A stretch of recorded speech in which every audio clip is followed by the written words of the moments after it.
Ang mga mangyayari bago bumalik ang Panginoon. Tungkol naman sa pagbabalik ng ating Panginoong Hesukristo at sa pagtitipon natin sa Kanya. Hinihiling namin mga kapatid na huwag kayong mag-alala o mabahala dahil sa mga taong nagsasabing bumalik na ang Panginoon. Huwag kayong maniwala kahit sabihin pa nilang sinabi ito ng Espiritu sa kanila, nabalitaan, o nabasa man sa isang sulat na galing daw sa amin.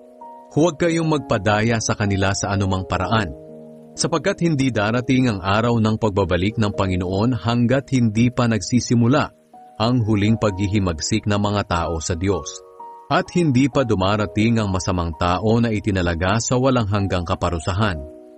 Kakalabanin niya ang lahat ng sinasamba at itinuturing na Diyos ng mga tao, at itataas ang sarili sa lahat ng mga ito. Uupo siya sa loob ng templo ng Diyos at itatanghal ang sarili bilang Diyos.